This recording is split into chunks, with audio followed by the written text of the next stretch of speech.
Hello and welcome to episode 4 of Kickin Tyres. I'm joined by my co-host Tim Barnes-Clay. Tim, how are we doing? Episode 4, Adam. Can you believe it? It seems like an eternity, but that in a good way. I'm actually doing all right. Yeah, what about you? I always seem surprised when I say I'm all right. What about you, though, Adam? Because you look absolutely bloody knackered, if you don't mind me saying. How very dare you?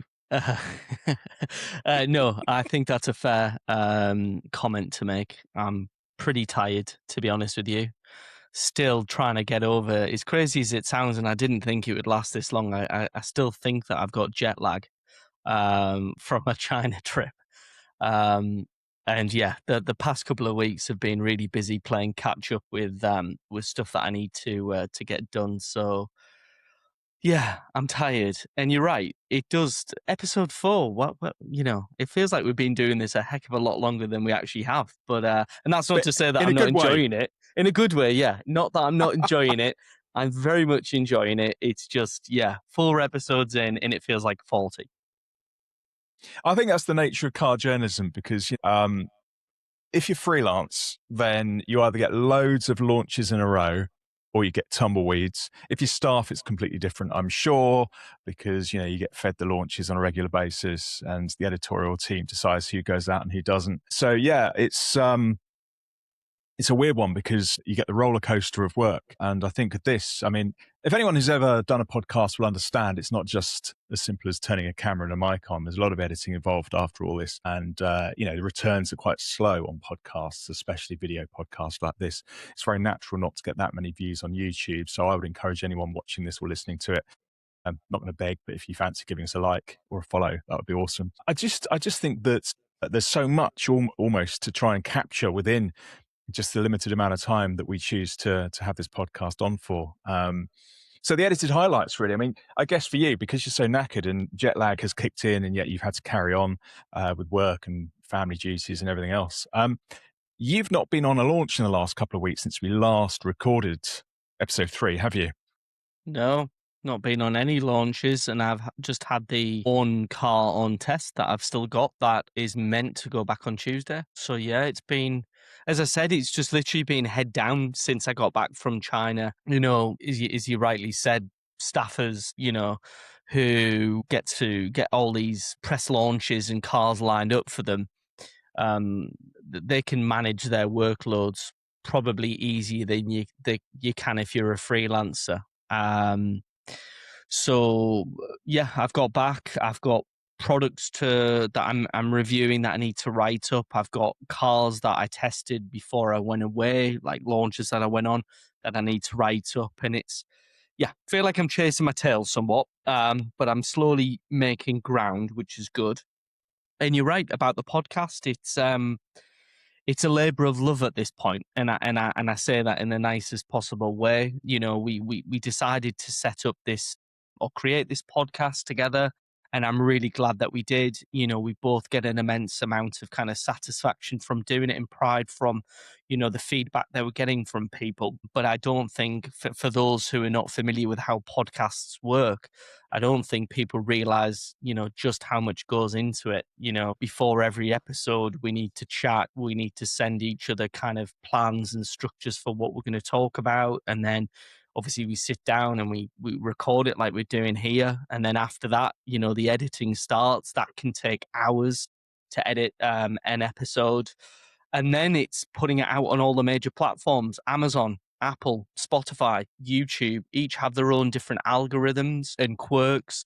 So all that needs to be taken into consideration when writing the title for the podcast or the description for the podcast and what thumbnails to use.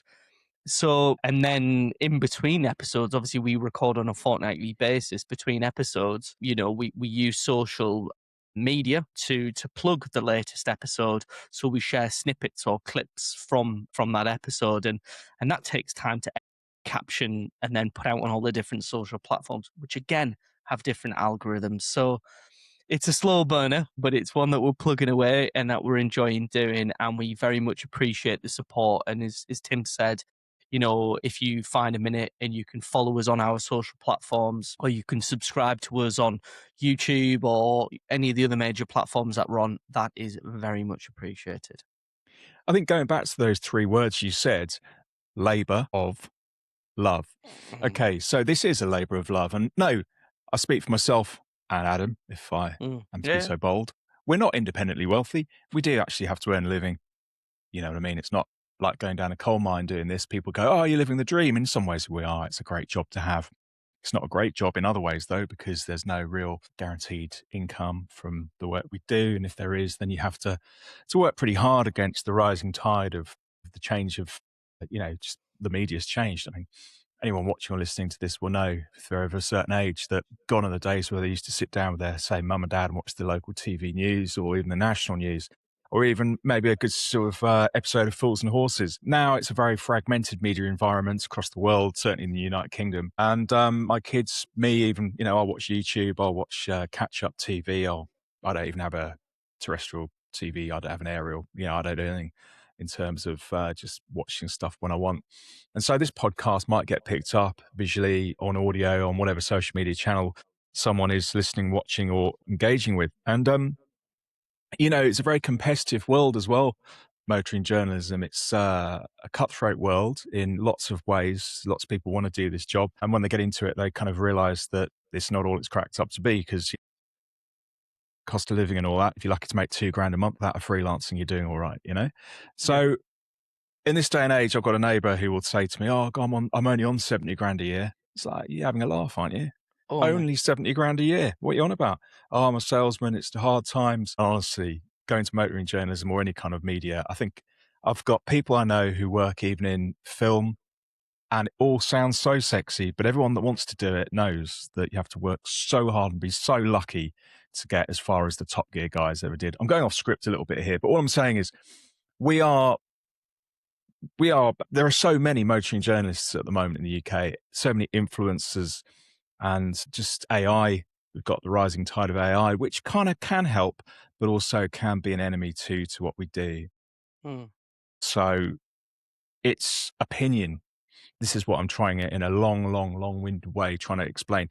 Opinion, human beings having an opinion of a car is why I do this job, and I'm sure why Adam does it, and that's why we get paid by some outlets. This is merely talking about it all, and in some ways it's quite cathartic, in some ways it's a laugh. Sometimes it gets a bit knackering as well. Like Adam said, it's a ball ache, quite frankly, sometimes doing this, but we do it because we do love it, like I say, a labour of love.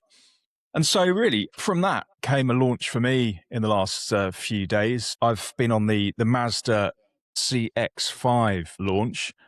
Didn't go that far for it, although I still got on a plane. Went up to Scotland.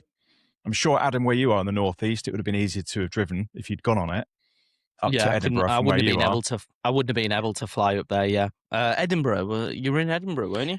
Well, only briefly. I mean, what we did, we seemed a bit daft driving an hour and a quarter south to Stansted, only to then fly north.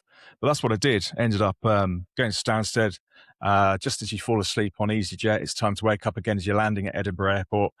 Get off the plane, met by Mazda, driven to a hotel where you pick the car up, the CX-5, brand new third generation. And honestly, the roads were awesome. Anyone that's ever been to Scotland, don't need me to really say that, but it was great. It was sunny for a change up there. The CX-5, by the way, let's get into Anorak territory for a moment. First came out in 2012. It turned out to be almost like the VW Golf, for Mazda, if you like. It's the best-selling car globally for Mazda. So it then went into the second generation. I can't remember, maybe 2016, 2017, perhaps. And now this is third generation, out and about. Some of the grade A journos tested this ages ago, out in wherever. Yeah, it'll be not in the UK anyway. We got to test it here, which actually a lot of people still want to pay for a review of a UK road test because, well, our roads are fairly unique, aren't they, in how Yeah, crap they are. I was just about And to say that. Yeah, I was just about to say that because we've yeah. spoken about this previously. It's all well and good going on an international press launch, But let's face it, the roads that you experience in these far-flung places are in much better nick than our own roads. Don't get me wrong, I'll never complain when I get invited on an international launch. I really enjoy them. And I'm very grateful to all the brands that have invited me on them in the past. However, I don't think anything beats a UK launch where you can experience the car on UK roads. So yeah, I think Exactly. you raise a valid point there. Exactly. I mean, it's real well. So what I said, I sort of sounded like I'm contradicting myself. I'm not. Scotland has some awesome roads in terms of just the landscape, the twists, the turns, the ups and the downs. But, the pothole-ridden roads of where I live, and I don't know where you are, Adam, really, in the northeast, but I'm guessing Yeah, kind same. of do between Hartlepool and all that. I'm not going to give away too much where you are, but you've got a lot of pothole-ridden roads there. We've talked about potholes maybe in episode 1 where you wrecked your Tesla's wheel. Mm. But anyway, this CX-5, in a way, it was great because it's not the quickest car. It's not designed to be. It's a family SUV from Mazda, who years ago might have been seen not quite as a value brand 30 odd years ago, but maybe along those lines. And now they're very much seen as a premium brand. I believe so anyway. Solid. They go against the grain, where lots of people have gone down the pure electric route earlier. Mazda's continued making quite big engines, combustion engines too. Although electrification, pure EVs are there. And we can talk about the next couple of models coming up from Mazda in the next couple of months in our next few episodes. But the Mazda CX-5, I can see why it's become Mazda's global bestseller. It does what it says on the tin. It's a good sized SUV, good for the family. The one I drove was the Homura, which is top of the range version, around 37 grand, so under the 40 grand level. And it's a 2.5 litre 4-cylinder petrol, but it is a mild hybrid, so it has got a very small amount of electrical assistance going on. So that means that you're looking at just over 40 to the gallon. Some people might say that's not great. It depends how you drive it. But it's a 6-speed automatic front-wheel drive, although it can come in all-wheel drive as well. Not the quickest. You'd expect a 2.5 litre to be really quick. This one does maybe 0 to 62, I think, in about 10, maybe 10 and a half seconds, something like that, with a top speed of about 116 miles per hour. But the thing about the car is it feels faster than those figures would suggest.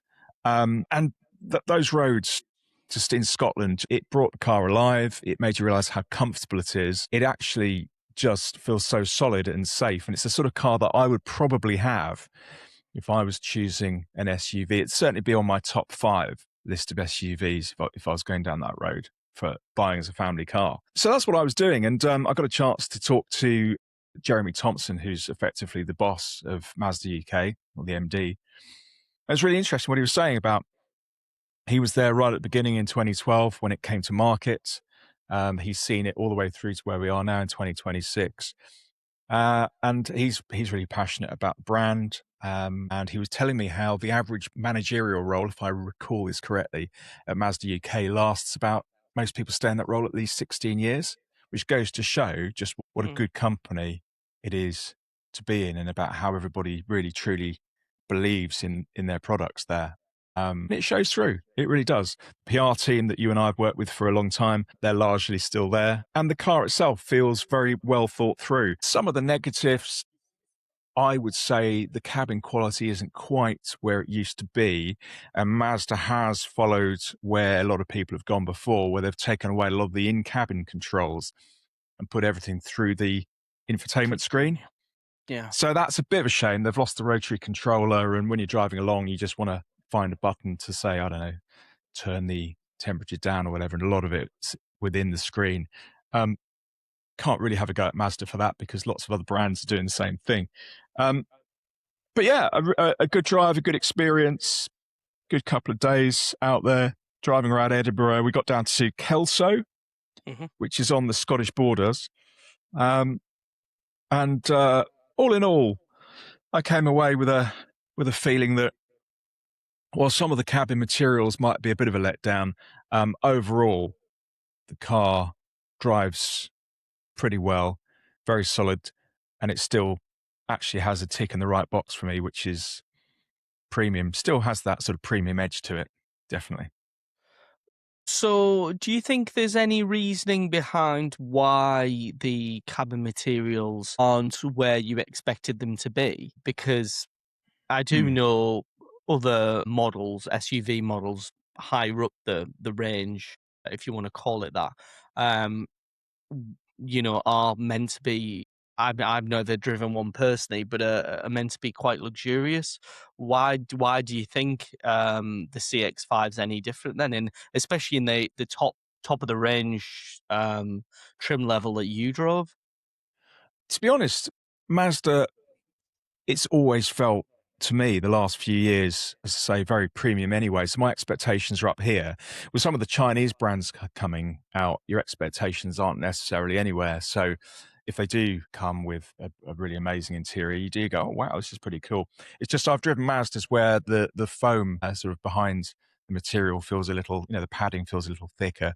This didn't. Some of the material felt like it was lovely to touch. I mean, this had a lovely tan interior, this Homura trim I Mm, had. It looks good to the eye, but if you just press, there's not a lot of give, and it felt like there were maybe quite a few hard plastics underneath some of the trim, and the center hub of the steering wheel felt quite sort of. I was about to say tinny, but it's not tinny because it's plastic, but it just feels a little bit sort of almost hollow and a little bit hollow, yeah. plasticky. But it looks great, and it is great, and the ride comfort is absolutely good. But yeah, just a little notch down. So I suspect, and only a tiny notch down on how I would have imagined it to be. But I suspect maybe the money has gone into the touchscreen technology, so they've had to cut costs ever so slightly somewhere in order to Mm, put the costs into the tech. I might yeah. be completely wrong on that. That was just my opinion. As I say, I'm going back to opinions, purely my opinion there. No, that's really interesting actually, because as I said, I've through the Car Buying Coach UK, I've chatted to people who are in the market for luxury SUVs, but don't want to spend luxury money. So, what's quite common now is people looking for luxury on a budget or, good value for money. And, from speaking to our peers, other automotive journalists who have driven the likes of the CX-60, the CX-80. I've heard that those are both great vehicles and they are, really good value for money and are luxury on a budget. I'm wondering perhaps then, if our expectation levels are increasing and we should perhaps be a bit more realistic with them. At the end of the day, £37,000 to you and I, it's a lot of money. To some people, it's not a lot of money. In the grand scheme of things, when you look at car values now, 37 grand really isn't that much. So, perhaps it's pretty much where it should be in terms of the quality then for that price point. Yeah, and not many people buy a car outright these days, so I don't know how much that would be per month, but it won't break the bank of a lot of people looking for a family car. Still, I say that I'm bold saying that because the cost of living crisis has absolutely ruined some people. Jobs are going left, right, and centre, Yeah. including in this industry. Mm, So yeah, I mean, it's a difficult one, isn't it? Because if you end up paying 300 to 400 quid a month, that's what I used to pay on rent or on a mortgage. It's still yeah. a big commitment. People don't even I bat mean, an eyelid at paying that now, no, though. no. I mean, my brother-in-law's gone out and bought himself a Tesla Model Y, but he's had to because he just wants a Tesla, and to get one that's affordable, he's had to go with one.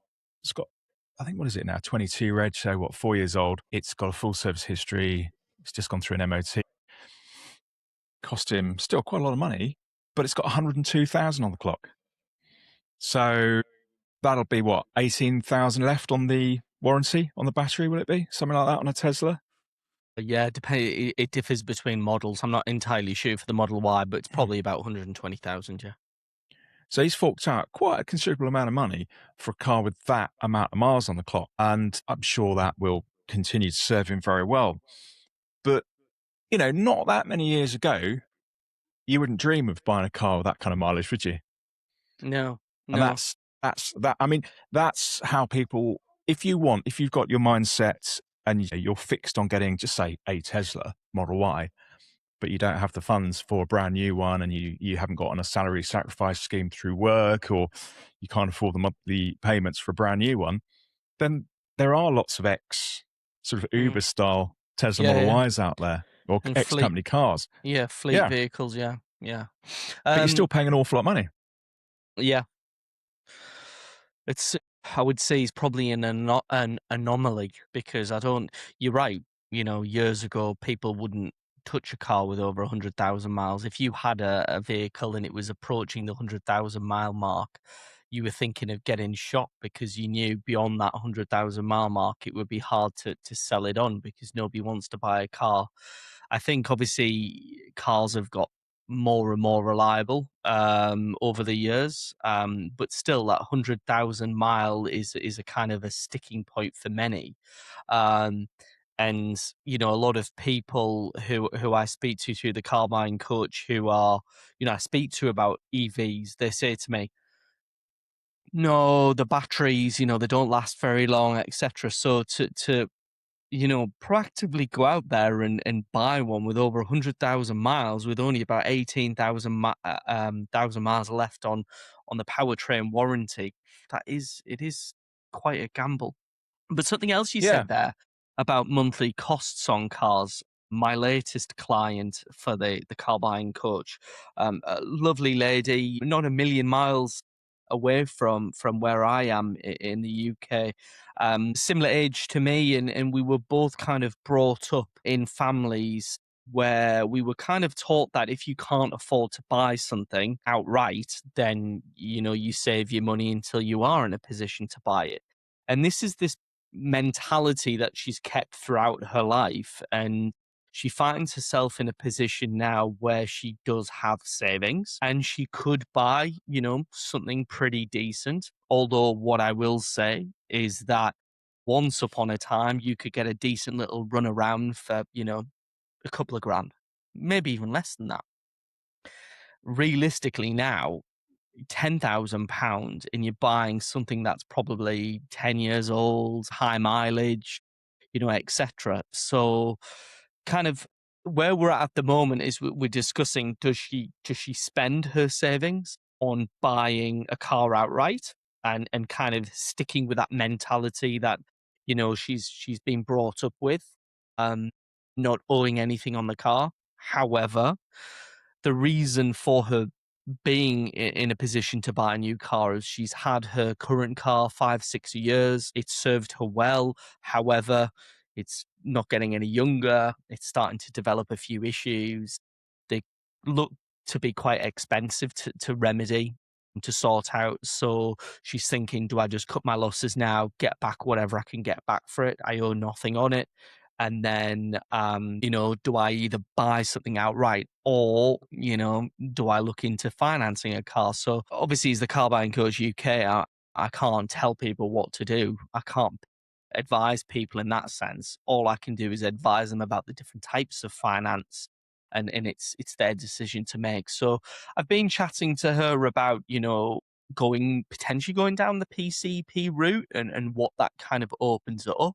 It does open up the opportunity to get into something newer, something maybe with a bit of warranty left on it, So yeah, that's where we're at the moment. But I was chatting to her about what she'd be comfortable paying on a monthly basis, and she gave me a figure, and it's a pretty reasonable figure, to be fair. And she said, do you think that's enough, or do you think I would need to pay more? And I said, hey, listen, I said, it all depends on how much deposit you put in at the end of the day into the finance deal. The more you put in, the lower the monthly payments look. But with PCP deals, most people don't put in huge deposits. The money's probably best sat in your bank account, in a high interest bank account, earning interest on itself, rather than you handing it over. But I was telling her about, some people that I know and the kind of monthlies that they're paying on the cars that they own, and it absolutely blew her mind. I know some people who don't even bat an eyelid at spending, 450, 500, £600 a month on a car. And you're right. I remember renting a 2 or 3 bedroom house. years ago, admittedly going back years ago, I'd not long come out of university, and this property was in Darlington in County Durham. And I think I only paid about £400 a month rent on it. But yeah, it's madness, isn't it? Madness. It is madness. It is. You're right, though, about, I think it's a Northeastern thing, because some of my family are from, say, Sunderland and Yeah, yeah. Hartlepool, that kind of neck of the woods. And there's always a school of thought that if you can't afford something, you don't get it till you can. I mean, that's within reason. Obviously, a lot of people can't afford a house outright. So a mortgage Yeah. is a thing, or more likely renting was a thing. But there was some of that's bullshit, though, isn't it? Because back in the day, my father-in-law would rent, this is going back a long time, his telephone. He'd rent his telephone, rent his TV, even rent his washing machine in the 60s, 70s. That was Mhm. actually quite a normal thing. But I guess if you need those, well, I wouldn't say a TV was a fundamental, but maybe a washing machine is or was. Yeah. So maybe if you can't afford it, then you can afford to rent it. Maybe that's the Yeah. school of thought. Yeah. Yeah. Um, but yeah, if you want to, there's a lot. I think social media. I sound like an old git now, but I think social media has got a lot to answer for because people, you know, show their glittering lifestyle, but it's edited highlights of the real life, isn't it? And so people go, I want that. He's got that. She's got that. I want that. So I can't afford this, but I'm going to do my level best to get one. I'm going to get a 7 Series Beamer. It might be a 15-year-old 7 Series Beamer, but I'm going to have one. And there's that kind of image that's associated with, at the end of the day, material goods, Mm. right? Why should a material good make you look like you're kind of doing well or not? But Mm. it's, we're all about that, aren't we? What we wear and what we drive. But I guess, if you're in business, for instance, what you drive kind of counts. You don't really want to turn up in an old knacker to a potential client's place of business, but you don't want to turn up in something too posh. Otherwise, you look like you're doing too well, maybe. Yeah. So Yeah. there is a lot of that involved. But also, I think it's a feel good factor. If you can just about afford 300 quid a month on a car, why not? If that's your disposable income and you like cars and you need something reliable, why not?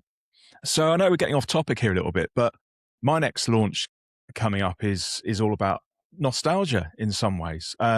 Did you know, Adam, that the VW is celebrating 75 years of the Volkswagen bus Wow. and more than 20 years of sports fans? Not sports fans, but sports vans. And so I'm off to test the new VW Transporter Sportline. Mm. It's got its media drive happening. Yeah, it gives me the opportunity to drive it and speak with product experts, have a detailed product walk around and what have you. But there are other vans other than the Sportline one there. So you may know the Commerce Pro S, the e-Transporter, along with a static display of the Transporter Sportline 75 Special Edition. Now, if you think cars are expensive, vans and camper vans in particular have gone that way, haven't Mm. they? Yeah, my dad had a Volkswagen T4 van that he bought. It was a panel van when he bought Mm. it. It was an 888 special bullnose T4. I think it was on a 52 plate, and it had been owned by a commercial decorator in down in London, I believe. And my dad bought it off him with the intention of converting it. So the first thing that happened was, as I said, it was a panel van. Windows were cut. He had a pop-top roof put in it. Captain's armchairs on swivel bases. A three-quarter rock and roll bed, and literally he was piling money into this thing. And sadly, my dad didn't get to enjoy the finished product. My dad passed away, as a year ago in February, and literally the week after he passed away, we got the call from the place that were converting it for him to let him know that it was finished. And unfortunately, we had to make the heartbreaking decision, to sell it. I said to my mum, do you want to keep it? Do you want to get some use out of it? She said, well, I can't drive it.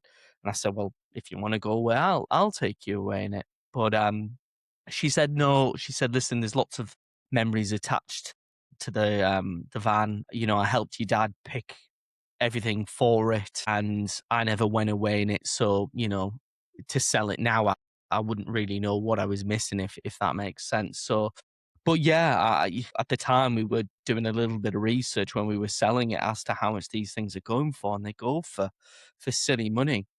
But going back to the Transporter Sportline, actually, well, not an interesting story, to be honest, but it's relevant. We were talking about, you know, journalism earlier, and it's not all that it's cracked up to be, and you know, it is quite a volatile industry to be in. And I found myself going back a few years ago. I was made redundant, and I got my redundancy money, and I could have just sat there and kind of, you know, whittled away at it. But I decided, no, I didn't want to do that. I wanted to get back out, working. So I got a job as an Amazon delivery driver. Fair play All to you, mate. right. I tell you. Yeah. Yeah, it was tough, right? Fair play to those guys. I was doing more than 20,000 steps a day. And that's literally just getting out my van and walking to somebody's doorstep, knocking on the door, giving them the parcel, and jumping back in my van. You know, I was clocking more than 20,000 steps a day. So, yeah, really tough gig. But when I started in that job, I was given a van, and I was told, oh, you'll likely get a couple of month-old van. And, you know, I was quite excited about it. You know, this is my tool, you know, tool of the trade. And I ended up getting this all battered Renault Traffic or something it was. No, actually, it wasn't. Tell a lie. It was a Vauxhall Vivaro, and it was absolutely hammered to death. I had loads wrong with it. Anyway, I had it for a couple of months and it got me by. But then I got a call one day off the bosses. Do you still want a new van? And I was like, well, of course I want a new van. And they said, right, there's a new van being delivered tomorrow. We'll swap yours for this one. Anyway, they didn't tell me what it was. I said, well, what is it? Can you give me a clue? And they were like, no, just come. You'll be happy with it. You'll be happy. And they knew that, you know, I'd done car stuff before I was made redundant, and I like my cars and stuff. So I turned up the next day really anxious about what was going to get dropped off. And I was given a brand spanking new Transporter Sportline, Nice. a blue one. And I was absolutely over the moon. It made my job so much better. It had all the toys on it, you know, Apple CarPlay. It was just amazing. Just the little things that you take for granted in life, and it made me so happy. But unfortunately, it wasn't that. I didn't have it that long, because not long after I was actually offered a job back in the media. So I had to part ways with Amazon. But you know, I look back at Fair that time play. fondly. I mean, this is the sort of thing we have to do. I mean, I can't imagine you anyway, knowing you as I do, sitting around doing nothing. You're always going to do something just to keep yourself busy. I want to ask you something, right? In Mm, that kind of job, it sounds, doesn't it, all right, driving around, delivering parcels, whistling, everybody's lovely. But everyone wasn't lovely, were they? no. No. So I did it during, I started, right. The first thing is I started, and about a week after so when you, right, when you start working for Amazon, they have you on, sometimes I didn't do this, but sometimes you buddy up with another driver just to get a feel of what it's all about. I didn't. I went on some training for like 2 days and had to, you know, learn about the job and stuff like that. And then essentially I was thrown in at the deep end. I got my van and I was given like, I don't know what they're called, like baby routes, if you get what I mean. So I had to deliver, I think for my first 2 days, I had to deliver like 50 parcels, and it was fine. Then day 3 and day 4, I think I had to deliver about 100 parcels. It was like double it. And I was like, wow, okay, this is really ramped up. And then day 4 and day 5, whatever, day 6 were like about 150, 200 parcels. It literally had tripled, quadrupled. And I think in my second week, it was Prime Week, Amazon Prime Week, which obviously everybody's going crazy buying stuff off Amazon. And it was tough. It was tough. At the time, we weren't able to, because it was COVID, we weren't able to give parcels over to neighbours. So if you weren't in, we couldn't knock on your next door neighbour's door and say, hey, listen, do you mind if we leave this parcel here for your neighbour? They come get it off you when they're back home. We couldn't do that. What Amazon were really kind of, you know, hot on was making sure that if you didn't deliver it first time round, that you revisited the address later in the day to do it. So sometimes you were going back to the same address 2, 3, 4 times to try and deliver this parcel, because what you didn't want to do was to have to hand it over to somebody who was going on there was somebody then that would go out on a night shift, and you would hand it over to them and they'd attempt to deliver it several times. And if neither of you could get it to the customer, then essentially it had to go back to the depot. But that was a last resort, and it was tough. Yeah. A lot of pressure then, isn't there? I mean, do you get sacked if you don't deliver them all? Are they fairly quick to get rid Yeah, of you? so you would get calls during the day off your bosses saying, we're looking at the stats here, we've seen how much that you've delivered, you're behind where you should be, is there any reason why? And if you really slip behind, there was instances where somebody would turn up in in the van, another delivery driver, and they'd say, hey, I'm here to help you out. And you'd be like, oh, right, that's great. I was naive. I'd never done this before, didn't know the ropes. I was like, oh, great, thanks. Really appreciate that. And they'd take parcels, but then you'd get your weekly wage and you'd look and you'd be deducted those parcels off because you hadn't delivered them No, and the other person no. had. Bloody hell. Listen, I should say at When this you worked stage, out, this, sorry, when you worked out how many parcels you had, how many drops you had to do in a day versus how much you were getting paid, and then you had to take off because we had to hire our own vans and pay it and stuff, and then there was the fuel and everything. I'll be honest, it was less than minimum wage. Wasn't worth doing it. yeah, it's hardcore. It really is. And by the way, I should point out that this is not sponsored by Amazon, this Yes, podcast. Other yes, delivery firms do exist. But yes. yeah, it's difficult. And that's the sort of thing that, it's kind of, I used to dream of, in fact, I tried getting my HGV license years ago, back, I think 2008, 9. But I'd got another job by that point and didn't commit to it as much as I should have done. And I failed it and I knew I would, but I gave it a go. And I was sort of that far away from retaking it, but it's quite expensive. And I had this sort of dream that maybe driving a big lorry around, that might be all right. Who knows? That might. But doing the parcel and the delivery thing, I thought, oh, well, get a van. You don't need to get the HGV license. That'll be okay. Even on a motorbike, I've got a motorbike license. Becoming a dispatch rider, that would be okay. Then you think, now this is the UK. You're going to get soaked. It's going to be freezing. You've now told me about the reality of being in a van. So, yeah, hats off to the delivery drivers out there after what you've said. Hats But off to moving the on, delivery drivers. I've got a lot of time for them. Really appreciate what they do. I've been there. I've done it. I've worn I've got the t-shirt to prove it. And yeah, it's tough. So hats off to those guys. Moving it's on. tough. And yeah, moving on, I was going to say, well, we will be seeing a few more vans and certainly a load more cars at the SMMT event coming up, Society of Motor Manufacturers and Traders, Yeah. which, that organization holds a media day for accredited journalists who want to network with the public relations teams of manufacturers, and also gives us a chance to drive cars we may not have driven, and vans, and even HGVs actually, that we may not have driven elsewhere. But there's a few other bits and bobs coming up, and certainly by the time this goes out, I may still not have been on this launch, but there's a bit of an irony actually talking about money and the cost of living crisis and how much cars cost, but there is another Mercedes coming out. The all-electric GLC is heading to the UK very soon. I've been invited to join Merck for the first UK drives. Yeah, just it'll be interesting getting behind the wheel of that. I don't know if you know much about Mercedes-Benz models, Adam, do you? A reasonable amount, yeah. A reasonable amount. Is it built on the same platform as the CLA? Do you know, I don't know. Good guess would be yes, but I don't know. I don't know enough about it yet. I've not really researched. I've said yes, Mm. so we'll go and review the Where's that car. launch? A quick Google will explain what it's based on. Again, it's in the UK, but not in your neck of the woods. It's down south. Down south. Cotswolds. Yeah, no. Well, sorry. Surrey Hills. Mm. So kind of the same vibe, Oh, maybe. yeah, yeah. Yeah, yeah. But yeah, so yeah, God, I don't know how much that'll be, but again, another all-electric car. But you're no stranger to all-electric vehicles, are you? I mean, I know you drive one fairly regularly. We've kind of covered this in a couple of episodes ago. I'm still very much in the camp of the only real decent family car we've got is a hybrid and full hybrid, an HEV, if you like, hybrid electric vehicle. Yeah. So I've still got a lot of reliance on petrol going into the car.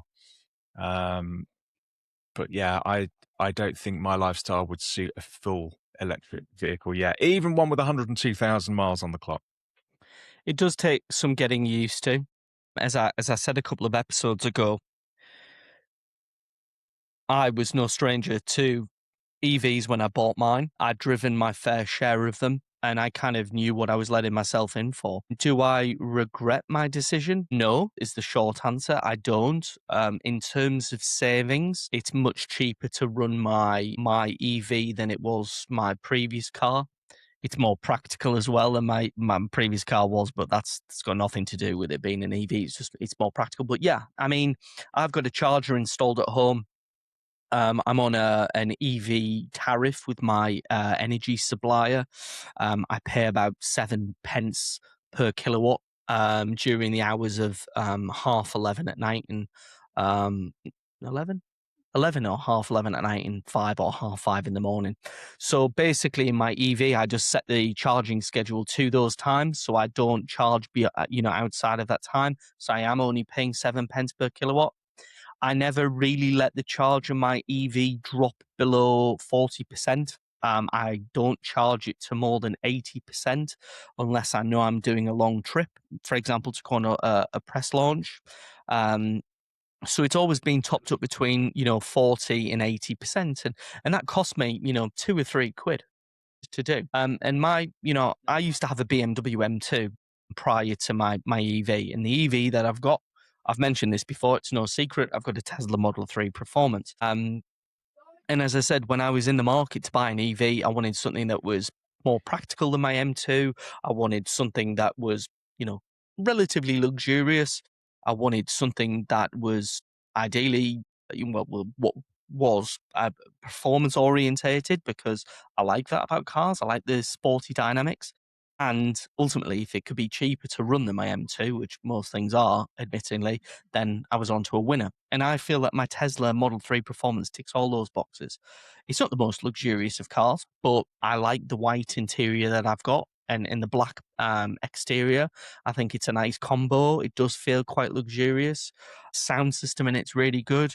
As I said, it's got a bigger boot than my M2. It's more practical for lugging my ice hockey kit around. And performance wise, 4-wheel drive, you feel very safe. You can really push it, and it's got your back, where the M2 would rip your face off if you pushed it too hard. And yeah, it's cheaper to run. And people say to me, I can't believe you call yourself a motoring journalist. You got rid of an M2 and you bought a Tesla. You must want your head looking at. And I'm like, hey, can you find me a car that'll do 0 to 60, right, in just over 3 seconds, right? That costs £6 to charge fully, right? And it'll do about 280 miles on a full charge. I'll wait. I'll wait here until you find me one. And they're like, oh, actually, yeah, you might have a point. I know I've got a point. So Do you know what? You saying all that has made me think that maybe I'd be tempted, because the only car I could afford like that, if it was a Tesla, would be one with 100 and whatever thousand on the clock. So I was Googling all that, right? And I was thinking, okay, uh, the consensus is that most Teslas are still okay if they've been serviced, even with all that mileage on them. Yes, you are taking a bit of a gamble because the battery, you're probably up to about, I don't know, maybe 85% capacity by that point. And which is still, if you go for, say, a long range Model Y, which has got over 300 miles of range claimed, then even one with that on the clock, you're still going to get around that, aren't you? You're still going to get real world late, I think. And it said the only thing with a car like that is often the suspension bushes and what have you can play up. yeah, so So I'm not going to hide anything here. I'll tell you it all as it is. I bought my Tesla Model 3 Performance about coming up 2 year. It'll be 2 years in August. I bought it. All right. It's a 2021 model. So because it's a 2021 model, it's got the heat pump in it. Which was one of the reasons why I was trying to get a facelifted one. I think the facelift, they started putting heat pumps into them at the back end of 2020, beginning of 2021. It also came with a slightly revised dash in it. It doesn't have the chrome surrounds around the window, and it's got the double glazing windows in it. Um, Anyway, I got the car from Spalding in Lincolnshire. I bought it from an independent garage. They kind of specialize in getting Teslas that have just come off leases. And my car was actually, they'd got it from a company who they'd had plenty of cars from before. And it was a director's car, well looked after. It done 30, I think 33,000 miles when I got it. And yeah, and I got it. And basically, the standard, the manufacturer's warranty on the Tesla is 4 years or 50,000 miles. So I bought it when it just turned 3 years old. So I had another year, or I had, 18,000 miles left on the warranty. I had some warranty work done on it. The lacquer had peeled off the spoiler, the carbon spoiler on it. The steering wheel had bubbled, had delaminated. It's not proper leather, so it bubbled. And the passenger seat squeaked if you put your foot down and there was somebody sat in it. It like creaked a bit. So I took it to Tesla. Super easy to get sorted. It was all sorted under warranty. New spoiler, brand new steering wheel, which is a heated steering wheel, by the way. And the seat was sorted. I think that was about £2,000 worth of jobs done on it. No questions asked, sorted, no problem. The only other thing that I noticed on it was a little bit of a knocking, a clunking coming from the steering wheel when reversing onto my driveway. So again, booked it in, took it to my local service centre. They investigated it. They gave me a loan car, no issues there. And again, that was all sorted. The bushes and stuff were all sorted under warranty. And yeah, and then the car turned 4 years old, and touch wood, all has been well since. I think the car's done just over 50,000 miles now.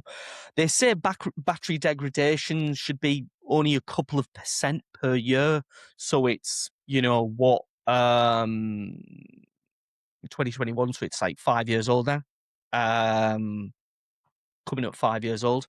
And yeah, it's still doing, in the summer months, it'll still do about 280 miles, which is what it would have done from new. Obviously, in the winter, you're probably looking at about 175 miles.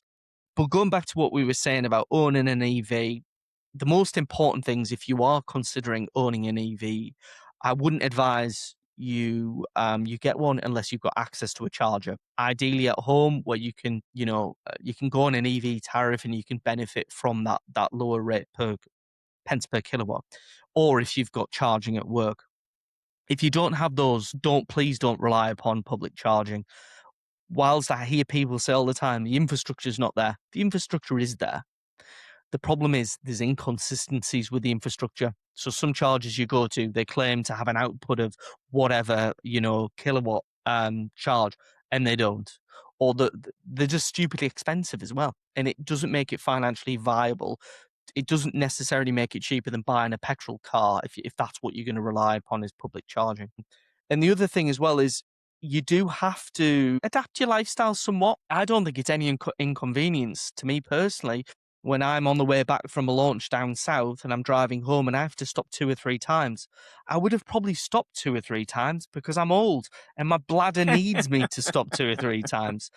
And I want to get a coffee. So the time it takes me to stop, get a coffee, have a pee, not necessarily in that order, then, and I'm back in the car and I'm on my way again. It's no real inconvenience. But, if for example, you said to me today and we were a couple of hours apart geographically, where we live. If you said to me tonight, "Oh, Adam, can you come down to mine tonight?" and my car wasn't charged, then you're a bit like, you know. So I have to Yeah, plan yeah. in advance. I have to make sure if I knew tomorrow I was coming to yours, tonight I would charge it to 100% rather than 80%. Yeah. And yeah, I think that's probably why, you know, very small chance of anything ever going wrong in life where you need to rush to the hospital or whatever. But, mm, when you've got kids and you think, yeah, yeah, what elderly parents now, by, moment's notice. I mean, I did actually have an instant where I had to drive like a loon because my dad had had a heart attack and I just needed to get 100 miles away pretty damn quickly. yeah, And I did. And yeah, you're right. Thinking about it, if you're in an electric car with very little range left in it, you're just going to be going stir crazy while that thing charges, aren't you? While you've yeah, got a relative ill or whatever that you want to get to. All right, people go, yeah, but it's the same thing in a petrol or diesel car. It's not really, is it? Because you can just go glug, glug, glug, glug, glug, bang, on your way. pay, and Don't get need to on your stop. get. Yeah, But yeah, I know what people will say. Yeah, what the chances of that happening? But you can guarantee it's like your boiler blowing up on bank holiday or Christmas. It always seems to be the way. yeah, yeah. But you I know. can't live your life like that, can you? And I know people, I won't call them out by any means, but I know somebody who's got a Tesla, a Model 3 Performance like I have. His is a slightly older one than mine, admittingly, but he travels a lot for work and he just hasn't managed to get his head round this. You need to plan ahead, and he just leaves Yeah, things to the last minute, and he's got like 10% left. And he's like, "Oh, I've got to drive to London." And he's whinging about the car. It's not the car's fault. It's your fault for not charging overnight and making sure it's topped up. But thankfully, Tesla, and another reason why I went for a Tesla is because of the supercharger network.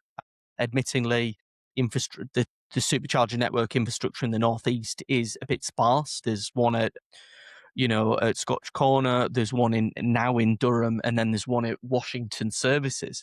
But down south, they are much better and much closer together. And you can charge really, really quickly with those superchargers. I was on one the other week that was charging at more than 200, and it was putting charge in the car like nobody's business. So happy yeah, days. yeah. Yeah, Yeah, when I've had Teslas on test, I've always found it really useful. I mean, the town I'm in's got a Tesla supercharger yeah, station anyway, and then just where I am actually on the way down to say London, there's a few. But yeah, if you're in the well, actually thinking about it, I mean, I drove from the East Midlands all the way across to Cardiff and found a Tesla supercharging location in Newport and just filled up there and the same on the way back and it was great. And mm, I've only got a little wall box which will do to trickle charge it yeah, and yeah, overnight. I haven't got solar panels on my roof though, which some guys around here do have, which makes life even better. yeah. It does. Yeah, Have you got solar panels on your I roof? I don't know, and Yeah. it's something that I have thought about, to be honest. Mm. But if the truth be told, I'd like to move. I've been in this house for quite a while now. I've been in this house 16, 17 years, something like that. And I would like to move in the next couple of years. So I don't want to put too much into the property where I am because you can't take them with you, can you? Really? Well, you could try. I You mean, you try, could yeah. pack them up. Pack them up and put them in the boot of the Tesla and take them with me. So yeah, but But yeah, no, well, I think I think overall, if anyone's listening to this podcast that's never driven, is thinking about driving, a lot of this will be what they're on about. But it is an expensive business generally, isn't it? Owning a car and mm, driving one. My dad used to say to me when I was 17, "Hey Tim, listen, yeah, these were the days that you were talking about where you could get a decent car for a few hundred quid or a couple of grand a if you were run really around for flush at that age." 150 quid. Yeah, Exactly. yeah, Wrong one. yeah, Well, what do they call it? Bangonomics, where yeah, yeah. literally you'd buy another one if it had a flat tire. But he used to say to me, Tim, buying a car is just the tip of the iceberg. And it's true, as you get older, of course, you realize how much running a car does cost with servicing, MOTs, insurance. Of course, if you have a brand new car, a lot of that is taken care of. But yeah, it's a must for a lot of people. If you've got a job and you need to commute and your public transport is crap where you live, Mm, and also just for social life. I've pretty much always driven since the age of 17. I've had to drive for my work, initially as a radio reporter, then TV, and then obviously in this game. But yeah, I'd feel really very much like a part of my life had been closed off to me if I was not allowed to drive any longer. So I Yeah. really feel for those. Like I was mentioning my dad just now with his heart attack. Of course, the fact he survived it was an amazing thing. But one of the things that got him as he got through this horrible experience was that his license had to go until Mm, he was better. And first time in a long while he'd not had a driving license, and you feel very, very cut off from the world if you've been used to getting yourself around. mhm. Yeah. The people that have never relied on a car, in some ways I envy them because they've been used to getting public transport, used to just getting around however they need to. But if I, for instance, need to get to Heathrow tomorrow, and that's happened to me before, any chance you can join us on this launch? Yeah, all right. When is it? A couple of days away. Yeah. Mm, You know, yeah. you'd have to do, you going back to what you were saying about planning with an Mm, electric vehicle, you just have to get used to planning to get yourself around, don't you, more and more, without yeah. a car or without a reliable car anyway. Yeah, definitely. Yeah. Yeah. Well, we're almost at an hour. We've been yapping away, putting the world to rights. I'll see you next week. SMMT. You touched on it before. Looking forward to that. Yeah, Although I'm still snowed under and I could well do without it, but it is a great event. Thoroughly enjoyed last year, and you'll love it. When yeah, you're there, yeah, you'll love it. yeah. I will. I will. So yeah, looking forward to that next week. And when's your Mercedes launch? That's actually the day before, I Okay, so you're believe. there on Wednesday. So I'm going to be there the day before, and then, yeah, I shall be there SMMT Test Day 2026, which is at Millbrook Proving Ground, but you have to have a ticket and to have registered to get there. So anyone listening to this thinks they could just turn up. You can't. Well, unless you're an accredited journalist and someone else has bowed out and there's a space available, then you may be able to. But yeah, it's a good lineup. Lots of cars, lots of vans, and I believe the odd HGV to look around. So yeah, it'll be good to see you there. Yeah, it'd be good to see you too. I'm going to bring along my new DJI Osmo Pocket 4, my little gimbal camera, and I'm going to give that a test run next week. So yeah, looking forward to that. But yeah, bacon sarnie before we get going, coffee, and then get the camera out, and we'll get some stuff done, and we'll share some of that stuff on the socials. How does that Oh, sound? yes. It sounds good. And I think you and I will see each other, if not over a sandwich, we'll certainly be at the safety briefing before we're allowed on the test Yeah, and the will. routes. Yeah, yeah, exactly. Yeah. Yeah. Anyway, mate, take care of yourself. Thank you very much again for Cheers, today. Adam. It was good chatting with you, and I'll speak to you again soon. Yeah, you look after yourself in the meantime and keep safe on the roads. Cheers, Cheers, Adam. man. Yeah, cheers. Take care. Bye bye. Bye bye. Bye.